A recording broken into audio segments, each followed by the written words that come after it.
Metsmerized Online, as always a great resource. If you haven't bookmarked them or subscribed to them, or whatever, do it, because that's where I pull majority of my material from. They published 5 games in a Mets season of disappointment. These are 5 games that stand out as particularly poignant in the post-mortem analysis of another season ending without playoff baseball. Whew, it's a tongue twister. The August 31st game with the Marlins at Citi Field. The day before, they lost both games at doubleheader at Yankee Stadium, and all seemed set up for a Mets win. We had Jake on the mound to make up a game. Marlins had to travel. We jumped to a 2-0 lead, and then they got to Jake in the 6 or 4 runs, highlighted by a Garrett Cooper home run, whoever the hell that is. Pete Alonso error, and Cano hit a homer to make it close, but still, that's a tough loss to swallow, especially given what happened before that. He had the August 14th loss to the Phillies in Philly. Mets took a 4-2 lead early, and then the Phillies would come back and win or lead 5-4 in the 5th. Cano comes back, ties the game in the 9th. Huge hit, clutch hit. And then there was the non-tag at home with Ramos. Oh, my God. You had the July 25th game against the Braves at Citi Field. We had the opening day win with DeGrom with a bump and Yo getting the clutch home runs, game-winning home run. 2-1 lead in the 9th. Strong start from Steven Matz, something you have not heard since then. And good work with the bullpen. And then, of course, Diaz comes on, gets the first 2 outs. Ozuna's down to his last strike. After a questionable call, Diaz hangs a slider. Ozuna takes it to right center. Braves win the game 5-3. Oh, boy. I tell you what. It's hard to reopen these wounds, you know? The September 7th game against the Phillies. I mean, we just did not do well against the Braves, and we did not do well against the Phillies, and we did not do well against the Marlins, which is pretty bad when all you're playing are NL East and AL East teams. So, Zach Wheeler's revenge. Familia sucks. In extras, Gene Segura homers off Miguel Castro, and the Phillies hold on for a 9-8 win. And then the August 30th game against the Yankees at Yankee Stadium. MetsmerizedOnline says this goes at the top of the list because, first of all, it's the Yankees, duh. And one of the most bizarre games they've seen in 45 years of watching baseball. It's game 1 of doubleheader. Mets had a 5-run lead, 2 outs in the 9th. Yankees had a runner on first. Yankees had nothing going in the 9th, went down their last out, behind by 5. Diaz could not extinguish the fire. Aaron Hicks tied the game on homer to right. It's one of those, classic Yankee Stadium home runs that would have been like a double or maybe even a single in any other ballpark. And then we lose in extras. Last year we had talked about like the 5 or 6 series, top 5 series that really cost the Mets the playoffs in 2019. I didn't get that. Well, there was only 60 games this year. So I would say there's 3 series, I would say, that really cost us a chance at the playoffs in 2020. I mean, you could point to the Blue Jays series. But I'm going to go with, both these series contain the games mentioned by MetsmerizedOnline. The Phillies series from Friday, August 14th to Sunday, August 16th. We lost 6-5 on a walk-off on August 14th. I believe that was the non-tag game. That then forced us to 9-12. The Saturday, August 15th game against the Phillies, we lost 6-2, dropped to 9-13.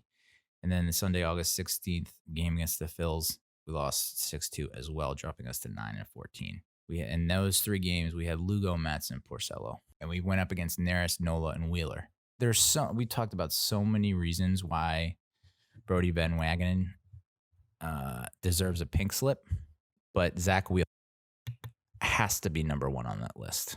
I've seen a lot of commentary and defense of Brodie Van Wagenen saying, oh, well, there were so many restrictions put on him from a economical, financial standpoint, like the budget. He wasn't able to, really get the most out of his payroll. It's because the Wilpons are stingy, blah, blah, blah. But it's like, figure it out. I mean, can you imagine if we had Wheeler this year? Wheeler, DeGrom, Peterson, with Lugo possibly, no one knew that what was going to happen with our starting rotation, but Lugo wanted to be a starter. We continued to roll out Porcello and Waka after bad start after bad start, hoping they would come around. And meanwhile, Wheeler was just like invincible. for the most part, every outing, every appearance. So that 3-game set against the Phillies where we pretty much got swept, and then the next series was in late August when we closed out August with losing 3 in a row to the Yankees through 3 just awful brutal losses. One of which MetsmerizedOnline mentioned, but there was the walk-off loss 2-1 on Saturday the 29th. We dropped to 15-17. So you could see we made between the Phillies series and the Yankees series, we made up some ground. Looks like we went 6-3. So we had a nice little hot streak going, and then all of a sudden, all the wind came out of our sails, and all the momentum just went poof. The next day was a doubleheader, and we talked about how 8-7 we lose in quote-unquote extras in the 8th, and then we lose in extras again in the 8th, 5-2, dropping us to 15-18, 15-19. I am completely 1,000,000% against this stupid, dumb, idiotic, moronic reducing doubleheaders to 7 innings a pop.